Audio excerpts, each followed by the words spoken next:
Good morning, student. Today we are going the revision of chapter 5. What is the name of the chapter number 5? Arithmetic progression. तो सबसे पहले हमें arithmetic progression में sequence के बारे में पता होना चाहिए. What are the sequence? Sequence होता है कि जब भी हमारे पास number of terms one after the other लिखी जाती है. सपोज कीजिए कि हमारे पास फर्स्ट टर्म ए है, सेकंड टर्म a2 है, थर्ड टर्म a3 है, फोर्थ टर्म a4 है. तो इस टाइप से जो भी हमारे पास नंबर्स लिखे जाते हैं तो ये क्या बनाते हैं? सीक्वेंस बनाते हैं. क्या बनाते हैं भाई? एक सीक्वेंस. जब भी हमारे पास नंबर ऑफ टर्म्स को इस टाइप से लिखा जाता है तो उसको हम क्या बोलते हैं? सीक्वेंस बोलते हैं. नेक्स्ट फिर अरिथमेटिक प्रोग्रेशन क्या होता है? अरिथमेटिक प्रोग्रेशन होता है कि कोई भी सीक्वेंस जब कॉमन डिफरेंस सेम बनाए तो उस केस में हम कहेंगे कि जो ये सीक्वेंस है वो अरिथमेटिक प्रोग्रेशन है. सपोज कीजिए कि आपके पास फर्स्ट टर्म जो है वो a है, नेक्स्ट टर्म जो है वो a प्लस b है, नेक्स्ट टर्म जो है वो a प्लस 2d है, नेक्स्ट टर्म जो है a प्लस 3d है एंड सो ऑन. इस टाइप से हमारे पास कोई सीक्वेंस चल रही है. तो इन दोनों टर्म्स के बीच में क्या डिफरेंस है? इन दोनों के टर्म्स के बीच में डिफरेंस है d का. इन दोनों टर्म्स के बीच में किस चीज का डिफरेंस है? इन दोनों में भी d का डिफरेंस है, इन दोनों में भी d का डिफरेंस है. तो इनमें कंसेक्यूटिव टर्म्स में सेम डिफरेंस चल रहा है और जिस सीक्वेंस में कंसेक्यूटिव टर्म्स में सेम डिफरेंस चले तो उस सीक्वेंस को हम क्या बोलते हैं? अरिथमेटिक प्रोग्रेशन बोलते हैं. ठीक है बेटा. इसके बाद हमने nth फॉर्मूला पढ़ा था. nth formula for any sequence for AP terms. AP terms के लिए देखिए a plus n minus 1d. आपके पास एपी सीरीज के लिए, एपी सीक्वेंस के लिए n टर्म निकालने का फॉर्मूला होता है an is equal to a plus n minus 1d. a क्या होता है यहाँ पर? a होता है फर्स्ट टर्म. क्या होता है भाई? First term. d क्या होता है? d होता है कॉमन डिफरेंस. क्या होता है भाई? Common difference. n क्या होता है? n होता है नंबर ऑफ टर्म. और an क्या होता है? nth term. Number of term और nth टर्म में डिफरेंस होता है भाई. जैसे मैंने कहा कि फाइंड द फिफ्थ टर्म, तो यहाँ पर 5 जो है वो तो हो गया आपके पास n. और फिफ्थ टर्म जब हमने कहा कि फिफ्थ टर्म की जो वैल्यू आएगी वो हो जाएगा nth टर्म. ठीक है भाई. जब भी हमारे पास कोई सीक्वेंस एपी में बन जाती है तो उसका nth टर्म निकालने के लिए फॉर्मूला होता है an is equal to a plus n minus 1d. a होता है वहां पर फर्स्ट टर्म, n होता है नंबर ऑफ टर्म, d होता है कॉमन डिफरेंस, an होता है nth टर्म. देखिए इसके बाद हमने एक्सरसाइज 5.1 में कुछ क्वेश्चंस कराए थे आपको. लेट्स सी 5.1 में फर्स्ट क्वेश्चन देखिए क्या गिवन है आपके पास. In which of the following situation does the list of number involved make an arithmetical progression and why? आपको फर्स्ट क्वेश्चन में 4 पार्ट गिवन है. 4 के 4 पार्ट्स में आपसे पूछा गया है कि कौन कौन सी सिचुएशन एपी बना रही है और कौन सी सिचुएशन एपी नहीं बना रही है. तो आप देख लेना बेटा, जिस भी स्टेटमेंट में हमें ये पता चले कि वहां पर कंसेक्यूटिव टर्म्स में रेगुलर डिफरेंस चल रहा है तो हम कहेंगे कि वो जो सीक्वेंस है वो एपी है. अदरवाइज हम कहेंगे that is not in AP. जैसे आपके पास फर्स्ट क्वेश्चन में क्या कहा गया है कि टैक्सी फेयर है फर्स्ट किलोमीटर के लिए जो है वो 15 रुपीज है, फिर 8 रुपीज ईच एडिशनल किलोमीटर के लिए है. तो देखिए भाई टैक्सी फेयर हर एक किलोमीटर के लिए जो एडिशनल किलोमीटर है उसके लिए 8 रुपीज बढ़ता चला जाएगा. सो डिफरेंस भी 8 बनेगा, डिफरेंस भी 8 बनेगा. तो हम कह सकते हैं कि this is in AP. Next में देखिए amount of air present in the cylinder when a vacuum pump removes 1/4 of the air remaining in the cylinder at a time. तो इसने कहा है यहाँ पर कि किसी भी सिलेंडर में जो भी एयर प्रेजेंट है हर बार उसका 1/4 रिमूव हो रही है हर स्टेप में. सपोज कीजिए कि फर्स्ट स्टेप में उसके पास कुछ भी एयर थी, अगर उसका 1/4 रिमूव हो जाएगी तो उसके पास 3/4 पार्ट रह जाएगा. यानी 3/4 पार्ट रहने के बाद नेक्स्ट स्टेप में जब उसका 1/4 रिमूव करेंगे तो नेक्स्ट जो रिमूव होगा वो पहले वाले से कम रिमूव होगा, क्योंकि पहले वाली जो अमाउंट थी उससे कम अमाउंट रह गई है ना। अब उससे कम अमाउंट रहने के कारण अब की बार जो रिमूव पार्ट है वो कम होगा। तो इन दोनों में डिफरेंस क्या हो गया, डिफरेंस तो अलग अलग हो गया। सो ये जो एपी बनेगी ये सीक्वेंस एपी में नहीं बनेगी। ठीक है भाई। नेक्स्ट क्वेश्चन देखिए, the cost of digging a well after every metre of digging when it cost ₹150 for first kilometre and rise ₹50 for each subsequent metre. क्या कह रहे हैं वो हमें कि फर्स्ट के लिए तो मीटर डिगिंग का जो प्राइस है वो ₹150 है, और हर एक मीटर के लिए क्या कर रहा है वो प्राइस ₹50 बढ़ा रहा है। तो यहाँ पर प्राइस जो है वो रेगुलर बढ़ रहा है। फर्स्ट मीटर के लिए 50 हो जाएगा, सेकंड के लिए 100 हो जाएगा, थर्ड के लिए 150 हो जाएगा। सो ये भी जो सीक्वेंस बनेगी वो क्या बनेगी, एपी में बनेगी। फोर्थ वन देखिए बेटा क्या गिवन है, the amount of money in the account every year when 10,000 is deposit eight compound interest eight 8% per annum. बेटा जब भी कोई प्रिंसिपल है उसके ऊपर कंपाउंड इंटरेस्ट लगाते हैं तो फर्स्ट ईयर में जो हमें मिलेगा तो नेक्स्ट ईयर में उतना ही मिलकर उससे कुछ एक्स्ट्रा हमें मिलेगा। क्योंकि सिंपल इंटरेस्ट तो क्या होता है, सिंपल इंटरेस्ट होता है कि रेगुलर इंटरेस्ट लगना हर साल, लेकिन कंपाउंड इंटरेस्ट क्या होता है, जो रेगुलर इंटरेस्ट है फर्स्ट ईयर में सपोज कीजिए कि हमने फर्स्ट ईयर में जो भी अमाउंट दी है उस पर इंटरेस्ट बन गया 1000, नेक्स्ट ईयर जो कंपाउंड इंटरेस्ट लगेगा जो गिवन अमाउंट थी उस पर तो लगेगा ही लगेगा, लेकिन जो 1000 प्रीवियस ईयर में जो इंटरेस्ट बना था उसके ऊपर भी इंटरेस्ट लगेगा, यानी इंटरेस्ट के ऊपर इंटरेस्ट। सो अब की बार जो इंटरेस्ट बनेगा वो पहले वाले से कुछ ज्यादा बनेगा, अगली बार उससे भी ज्यादा बनेगा। तो यहाँ पर रेगुलर जो टर्म्स बनेगी उन रेगुलर टर्म्स में जो डिफरेंस बनेगा वो डिफरेंट बनेगा। सो डिफरेंस अलग अलग बनने के बाद हम कहेंगे कि ये जो सीक्वेंस रहेगी वो एपी में नहीं रहेगी। तो 5.1 का फर्स्ट पार्ट इस टाइप से आपका कंप्लीट हो जाएगा। अगर कंप्लीट आपको विद द स्टेटमेंट करना है तो आप प्रीवियस वीडियोस चेकआउट कर सकते हैं। तो क्वेश्चन नंबर सेकंड देखिए बेटा, क्वेश्चन नंबर सेकंड में क्या गिवन है, write first 4 terms of AP when the first term A and common difference D given as follow. आपको सेकंड क्वेश्चन में भी क्या गिवन है, आपको ए और डी गिवन है। अगर ए और डी गिवन है तो आपसे जितनी भी टर्म्स कही जाए निकालने के लिए वो हम निकाल सकते हैं। देखिए भाई हम सेकंड का फोर्थ पार्ट कराते हैं आपको, सेकंड का फोर्थ पार्ट। इसने हमें कहा है कि a की वैल्यू है -1 एंड d की वैल्यू है आपके पास 1/2। a की वैल्यू 1 -1 एंड d की वैल्यू 1/2। इसके बाद आपको कौन कौन सी टर्म निकालनी है, सेकंड टर्म निकालनी है, थर्ड टर्म निकालनी है, फोर्थ निकालनी है एंड फिफ्थ निकाल। फर्स्ट फोर आया है हमें, फर्स्ट टर्म तो आपके पास गिवन नहीं है, तो नेक्स्ट 3 टर्म्स और हमने फाइंड आउट करनी है। तो जब भी हमें a2 निकालना है तो आप ये वाला फॉर्मूला यूज कर लीजिए, a + n-1 d। n की वैल्यू यहाँ पर क्या हो जाएगी 2, n की वैल्यू 2 होगी, a की वैल्यू कितनी हो जाएगी -1, n की वैल्यू 2 और d की वैल्यू कितनी है यहाँ पर 1/2। तो यहाँ पर आपके पास -1 2 -1 1 बन गया, 1 की 1/2 से मल्टीप्लाई कर लेंगे तो 1/2 बन जाएगा।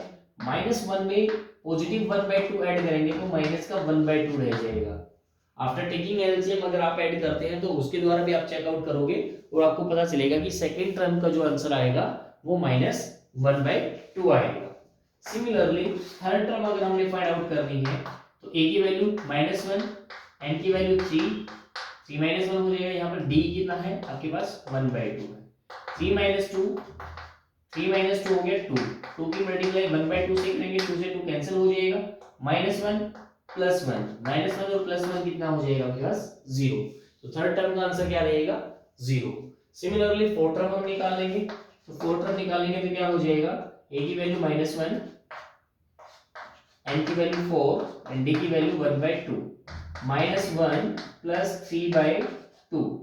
तो इसको सोल्व करेंगे, इसको सोल्व करने के बाद आपको मिलेगा पॉजिटिव 1/2।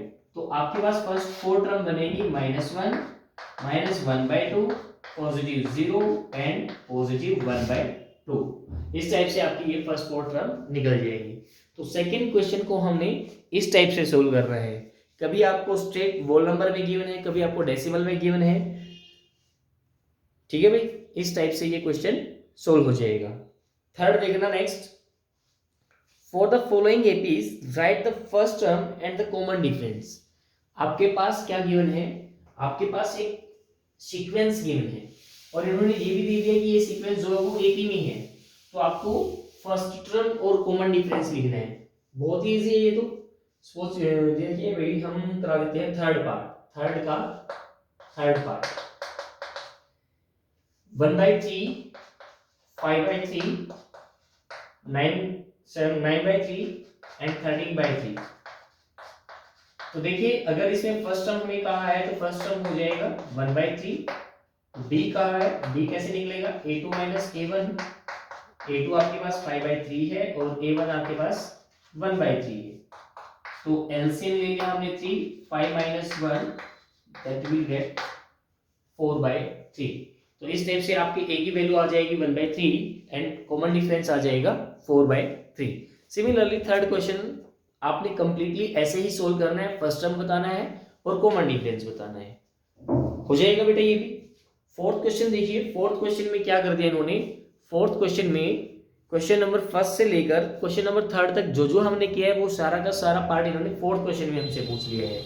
तो देखिए फोर्थ में क्या है, which of the following are AP and if they form an AP find the common difference D and write 3 more terms. इन्होंने हमसे क्या कहा है, सबसे पहले तो चेकआउट करो जो गिवन सीक्वेंस है वो एपी में है या नहीं। तो हम क्या करेंगे, यहाँ पर हम डी की वैल्यू निकाल लेंगे। डी की वैल्यू कैसे निकालेंगे, d1 d2 d3 निकालेंगे। d1 d2 d3 निकालने के बाद देखेंगे कि सभी डिफरेंस सेम है तो ये जो सीक्वेंस होगी वो एपी में होगी। अगर ये एपी में हो जाएगी तो फिर हमें कॉमन डिफरेंस राइट करने में कोई दिक्कत नहीं होगी, डी की वैल्यू भी हम राइट कर देंगे। उसके बाद फिर क्या कह रहा है हमें ये कि नेक्स्ट 3 मोर टर्म और निकालिए, वो भी हम फाइंड आउट कर देंगे। लेट्स सी, हम यहाँ पर 2-3 क्वेश्चन डिस्कस कर लेते हैं।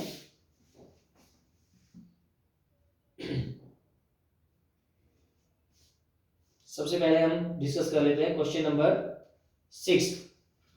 क्वेश्चन नंबर 6 में देखिए भाई, क्वेश्चन नंबर 6 में हमें गिवन है 0.2, 0.22,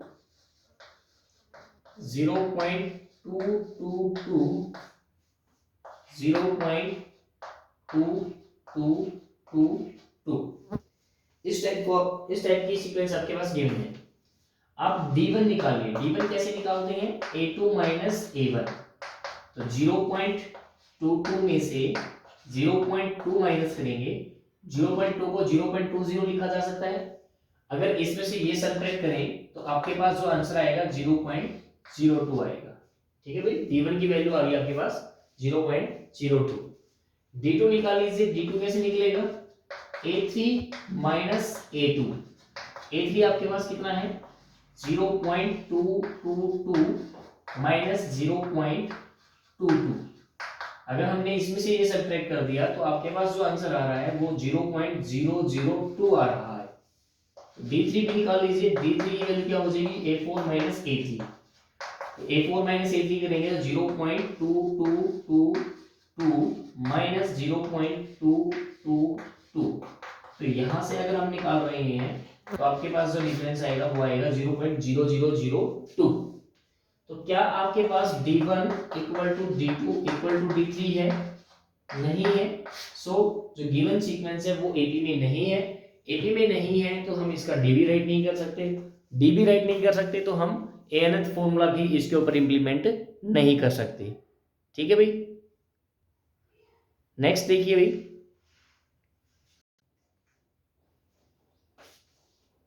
नेक्स्ट वाला डिस्कस कर लेते हैं हम 8 में आपको क्या गिवन है, -1/2, -1/2, -1/2 और -1/2। आपको सभी की सभी टर्म एक जैसी गिवन है। अगर सभी की सभी टर्म एक जैसी गिवन है तो उसके बीच अगर हम कॉमन डिफरेंस फाइंड आउट करेंगे तो कॉमन डिफरेंस क्या आ जाएगा, कॉमन डिफरेंस 0 आ जाएगा, क्योंकि पिछले वाली टर्म और पहले वाली टर्म दोनों सेम है। इन दोनों को अगर हम सब्ट्रैक्ट करेंगे तो d1 निकालेंगे तो d1 की वैल्यू क्या आ जाएगी, 0 आ जाएगी। -1/2 से -1/2 हम सब्ट्रैक्ट करेंगे, दैट इज 0। d2 भी आपके पास क्या आने वाला है, 0 आने वाला है। d3 भी आपके पास क्या आने वाला है, 0। तो d1 d2 d3 तीनों सेम होने के कारण हम कहेंगे कि ये जो सीक्वेंस है वो AP में तो है, ठीक है। और इसका d क्या होगा, d इसका 0 आ जाएगा। अगर किसी भी सीक्वेंस का d 0 आ जाए तो उसका फर्स्ट टर्म भी वही होगा, सेकंड टर्म भी वही होगा, थर्ड टर्म भी वही होगा, फोर्थ टर्म भी वही होगा, 10th टर्म भी वही होगा, 100 टर्म भी वही होगा और 10,000 टर्म भी वही होगा, ठीक है। सो इसकी 5th 6th 7th अगर टर्म आप निकालोगे तो उनका आंसर भी -1/2 -1/2 -1/2 ही आएगा। गेट इट भाई। इसके बाद कुछ और क्वेश्चन पेंडिंग है, उनको भी देख लेते हैं। अगर हम 9th देखें, 9th में क्या है, 1 3 9 27 आपके पास क्या है, आपको ये इस टाइप से गिवन है। अगर आप देख रहे हैं यहाँ पर डिफरेंस 2 का है, यहाँ पर डिफरेंस 6 का हो गया और यहाँ पर डिफरेंस 18 का हो गया। यहाँ तो d1 d2 d3 की वैल्यू डिफर आएगी और डिफर आने के कारण कहेंगे कि हम ये जो सीक्वेंस है वो AP में नहीं है। 12th क्वेश्चन हमने आपको 2 टाइम सोल्व करवाया है, फिर भी हम देख लेते हैं एक बार। 2 √2 √8 √18 √32। अगर कभी भी रूट में ऐसे नंबर हैं आपके पास तो d1 निकालने के लिए हम डायरेक्टली √8 माइनस √2 को इंप्लीमेंट नहीं कर सकते, क्योंकि √8 में से √2 सब्ट्रैक्ट नहीं हो सकता। तो इसको सब्ट्रैक्ट करने के लिए हमें करना क्या है, 8 को सेम बेस में कन्वर्ट करना है। अगर वो सेम बेस यानी 2 बेस में कन्वर्ट हो गया तो हम कहेंगे कि इसका सब्ट्रैक्ट करना है हमारे पास सॉल्यूशन। इसका सॉल्यूशन क्या आ जाएगा, √2 आ जाएगा। अगर ये डिफर बेस बनाता तो डिफर बेस बनाने के बाद ये सब्ट्रैक्ट नहीं होता, ये एज इट इज राइट होती। ऐसा क्वेश्चन भी आपको गिवन है, आपके पास 13 पार्ट है। 13 पार्ट में आपके पास क्या गिवन है, आपके पास गिवन है √3 √6 √9 एंड √12। कुछ स्टूडेंट सोचेंगे कि सर इसमें सेम डिफरेंस चल रहा है 3 6 9 और 12, लेकिन आप देखोगे d1 की वैल्यू जब निकालोगे तो √6 माइनस √3 हो जाएगा, d2 की जब वैल्यू निकालोगे तो √9 माइनस √6 हो जाएगा। और जब ये सब्ट्रैक्ट करेंगे तो ये सब्ट्रैक्ट डायरेक्टली नहीं हो सकता, यहाँ पर कुछ भी आंसर नहीं आ रहा है आपका, तो ये ऐसे ही सीक्वेंस में लिखा जाएगा। तो ऐसे ही जब हम √6 का आंसर निकालकर √3 का आंसर निकालकर उसमें सब्ट्रैक्ट करेंगे तो यहाँ कुछ और आएगा, यहाँ पर कुछ और आ जाएगा। सो d1 d2 इक्वल नहीं होगा और ये जो सीक्वेंस होगी वो आपके पास AP में नहीं होगी। लेकिन अगर बेस सेम हो जाए, बेस सेम होने के बाद डिफरेंस सेम आ जाए, यहाँ पर d2 में चेकआउट कीजिए, ये आपके पास √18 माइनस √2 हो जाएगा। √18 को हम 3√2 राइट कर सकते हैं और ये 8 2√2 राइट हो जाएगा। 3√2 में से 2√2 सब्ट्रैक्ट हो जाएगा तो ये √2 आ जाएगा। सिमिलरली इन दोनों को माइनस करने के बाद भी आपका √2 आ जाएगा। तो हम कहेंगे कि हर बार d1 d2 d3 का जो आंसर है वो सेम आ रहा है। सो ये जो सीक्वेंस होगी वो AP में होगी। अगर ये AP में है तो इसका d क्या हो गया, √2 हो गया और इसका 5th 6th 7th टर्म हम फाइंड आउट कर सकते हैं। an is equal to a plus n minus 1d formula use करके। तो 5.1 कंप्लीट बेटा इस टाइप से आपको करनी है। 5.2 के कुछ क्वेश्चन हम डिस्कस कर चुके हैं, उनका भी रिवीजन देख लेते हैं बेटा क्या है। उन सभी में भी हमारा यही फॉर्मूला यूज होने वाला है जो हमने यहाँ पे राइट किया है, an is equal to a plus n minus 1d। यहाँ पर आपको क्या गिवन होगा, यहाँ पर आपको 5.2 में कभी a d और n दे देंगे तो आपसे an की वैल्यू पूछ लेंगे, a और n की वैल्यू देकर आपसे d की वैल्यू पूछ ली जाएगी, b n और an की वैल्यू देकर आपसे a की वैल्यू पूछ ली जाएगी। यानी कि यहाँ पर आपके पास 4 अननोन टर्म्स है, इन 4 अननोन टर्म्स में से कोई भी 3 की वैल्यू दे देंगे आपको और 4th की आपसे पूछ लेंगे। तो आपको वो वैल्यू पुट करके इसमें से कोरोस्पोंडिंग जो नहीं गिवन है उसकी वैल्यू फाइंड आउट करनी है। सो इस टाइप से हम वही 5.1 कंप्लीट सोल्व कर पाएंगे और 5.2 के जो क्वेश्चन हम डिस्कस कर चुके हैं वो भी सोल्व कर पाएंगे। Thank you student, have a nice day.